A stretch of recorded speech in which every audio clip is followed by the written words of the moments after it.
following is intended only for mature audiences. Open your ears and lube up your butthole. It's time for the What Do We Call It podcast. Now, here's your host. It's Jmann.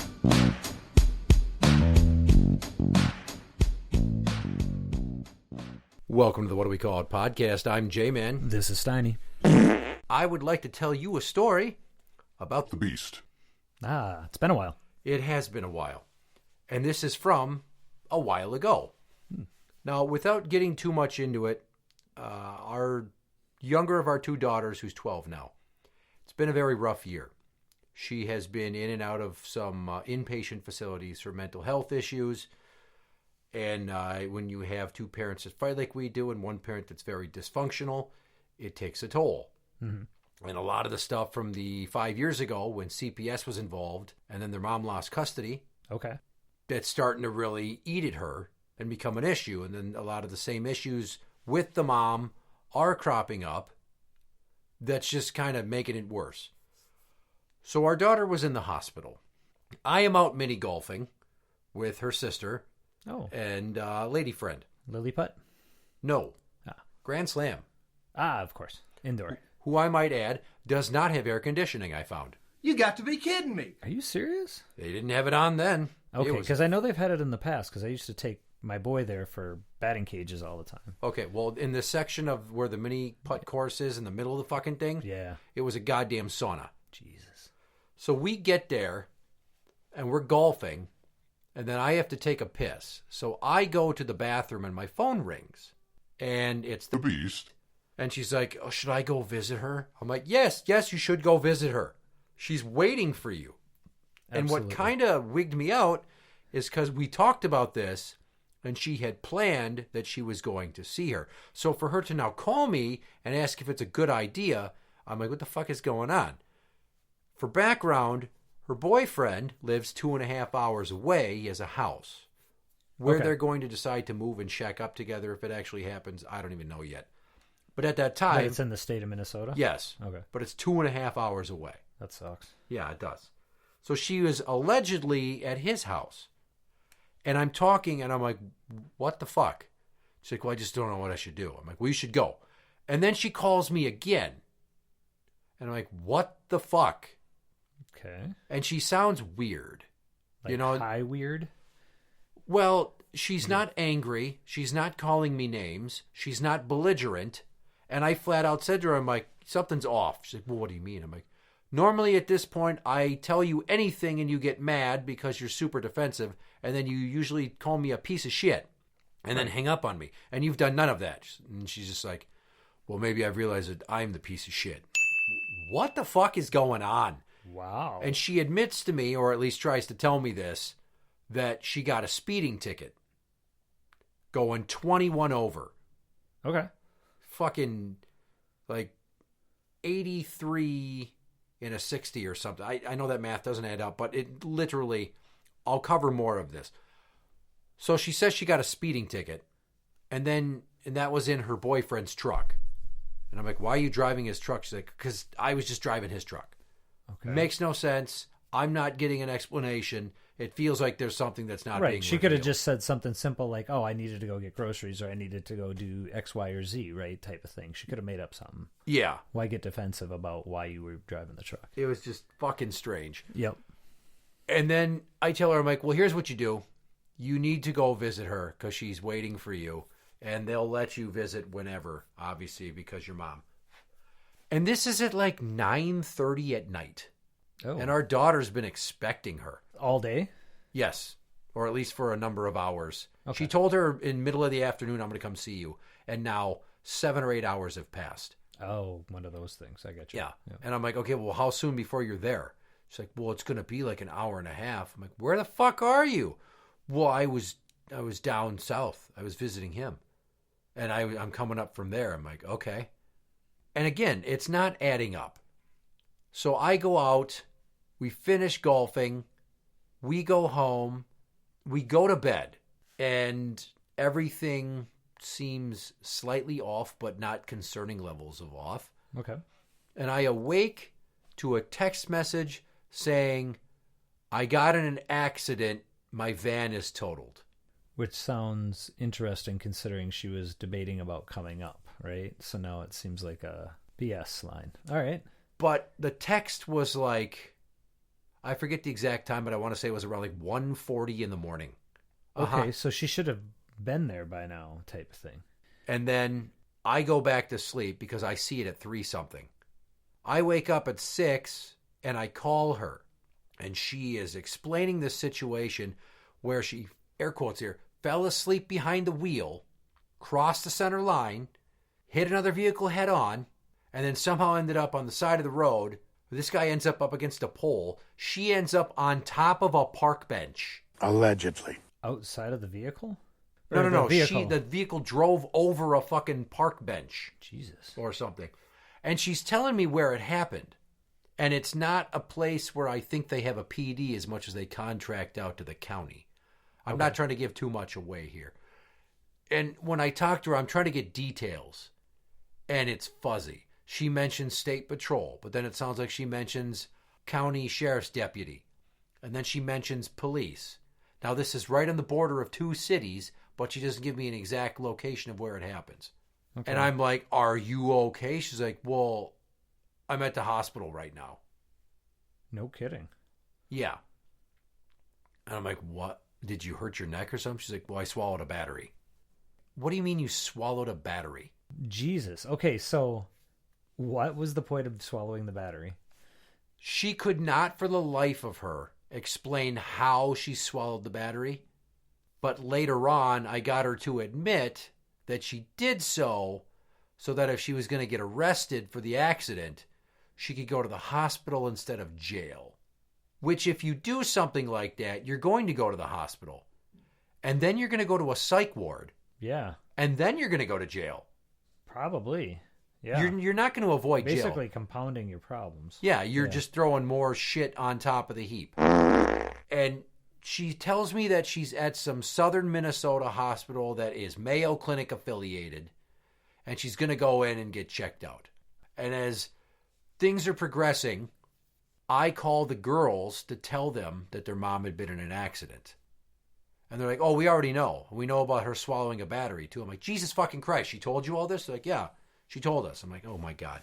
Wow. So now you fast forward to the fact that she's at this facility, and I call her back. And she tells me that they're going to do an endoscopy to see where the battery is so they can get it out. Okay. Because something like that inside of you could burst. And the alkaline battery acid could burn a hole through your digestive tract. And I'm like, Jesus Christ, is this what does her in? One stupid act results in a battery inside of her, and it fucking like bursts. And then, she dies. It'd be like Darwin Awards, pretty much. Pretty much, yeah. So I'm sitting there waiting for her to get this endoscopy. Fast forward to, I think, an hour and a half later, she calls me. Frantic. I mean, I put it on speakerphone so lady friend could hear this. Okay. And we are both looking at each other like, what the fuck? She's like, I got out of there. That place freaked me out. I don't even think it's a real clinic. I don't even know what's going on. And she's talking 1,000,000 miles an hour. So I'm like, she must be on drugs. And she reveals to me that they put her in a wheelchair, rolled her to a room for the endoscopy, and there was just a table to sit on and some tools next to it on a table that she didn't recognize all of it. And neither of the 2 people involved had on name badges with pictures or even scrubs, allegedly. And it freaked her out. She thought it was like a fake hospital. Okay. I'm like, what did you think they were going to fucking do? Knock you out and harvest your organs? It's a you're in a hospital. Right. Wow. So she left there. Okay. How was she able to do this? Because she had him come pick her up. Oh, okay. And it's freaking me the fuck out. And they go back to his house, and I'm just like, I think this is a problem. And I'm talking it over as we're laying in bed, and I'm like, find out what county he lives in. We Google his name. We get his address. Okay. We find out what sheriff's department it would be. I call the dispatch and give a rundown and say, here's the deal. My ex got into an accident early this morning. Mm-hmm. a lot of her behavior in the last 12 hours has been erratic, and I question if she's high on drugs. She says she swallowed a battery and that, she went to the hospital, but she thought it was a fake hospital and she left. And all of this seems like she's under the influence and whacked out of her mind, and I would like a well-being check done. And they're like, okay, we'll have somebody call you. In the interim, I call her mom and tell her. And her mom just kind of has this like, oh, well. What do we do? Yeah. Fucking like she's exasperated at the stupidity of it all. Sure. And then I get off the phone with her, and then the deputy calls me, and I fill him in on the situation and the fact that her boyfriend was still on parole. And it's just like, this sounds like I'm trying to interfere in her life. I would not waste your time, if anything. And he's like, okay, so I'm going to go there and talk to her. You just want me to make sure she's okay? I'm like, see if you can convince her to go to a hospital. Yeah. To get the endoscopy, get this battery out so it doesn't burst in her stomach and fucking kill her. As much as I don't like her, our daughters need a mom, dude. Right. And he's like, I will absolutely do that for you, and I will call you back. So now we're listening to an app that monitors various police bandwidths. Okay. For that area. And the call goes out, medical call, well-being check on a female. Sure. So you know they're responding. Uh-huh. And then he calls me back a short time later. He's like, she wouldn't go. In fact, she all but slammed the door in my face. She said she was fine, and she was mad at you for harassing her through the cops. I'm like, go fucking figure. And I give him a little bit more background. He's like, yeah. I mean, legally, I talked to my sergeant before I left because everything you told me seems like she might need some help. Mm-hmm. Maybe she's even having a mental health crisis. Right. And our hands are tied, legally speaking. We can't do anything about it. Right. She has to go of her own volition and will. And she wouldn't. So if there's anything else you want me to go back, if the situation changes, call me. I'm like, all right. Yeah. And that was a Sunday night. Okay. I call her mom. I tell her what's up. I'm like, I found his address online. I sent the sheriff's department. They checked on her. She wouldn't fucking go. I don't know what else to do. And it's freaking me out. Fast forward to the next day, I'm on my lunch break. So like 11:30 in the morning on a Monday.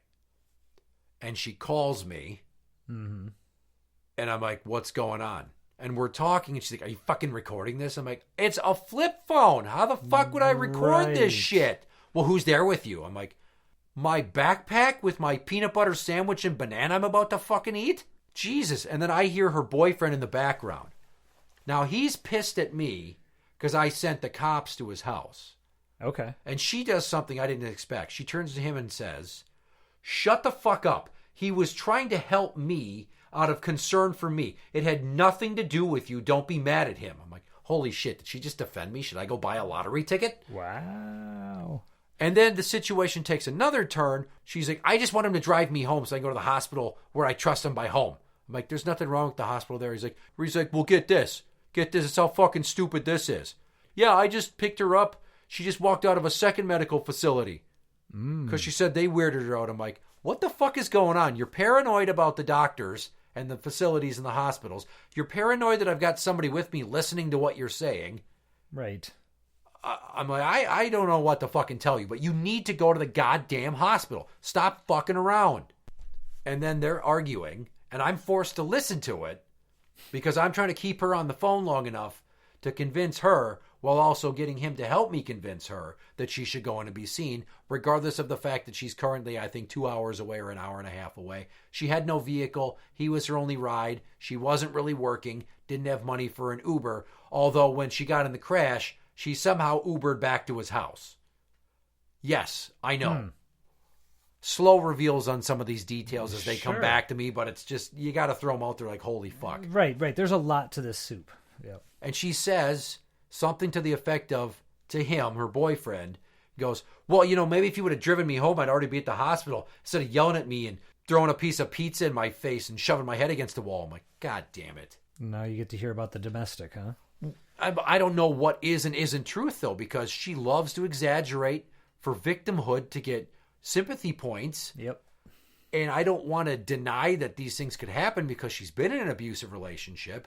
sometimes women will end up in a string of them because their confidence and their mental health are so damaged from it that they end up falling for the same sort of guy, even though red flags should be up like, oh, hey, fireworks and alarms going off that he's just like the last dude.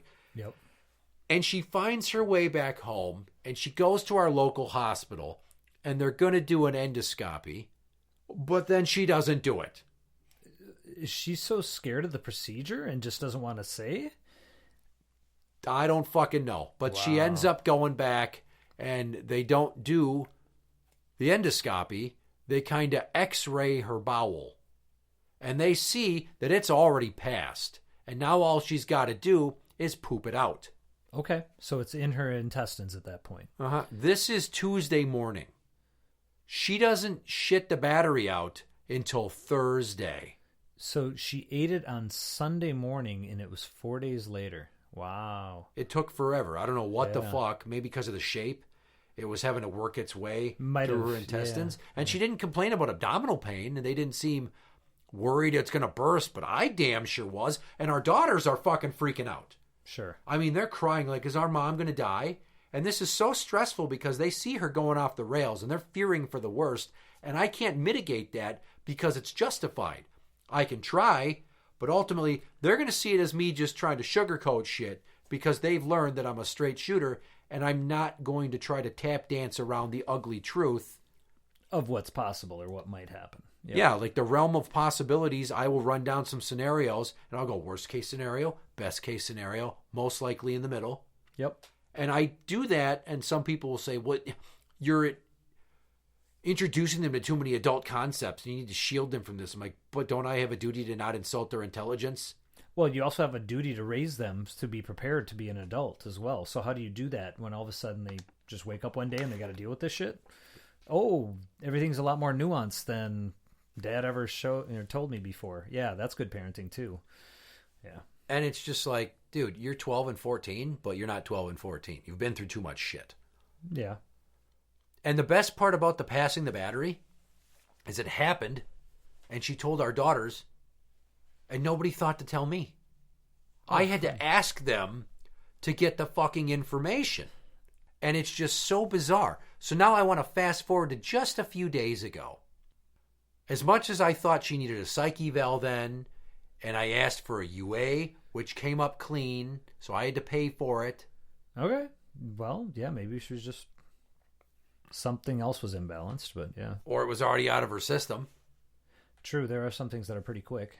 Because part of why I thought she was scared to go to the hospital and stay there was they were going to do blood and urine work, and they were going to figure out what the fuck was going on. Sure, I would. I don't blame you for having that suspicion. I would too. To be continued in the next episode. Interact with the show on Twitter at What Do We Call It? That is at What Do We Call It?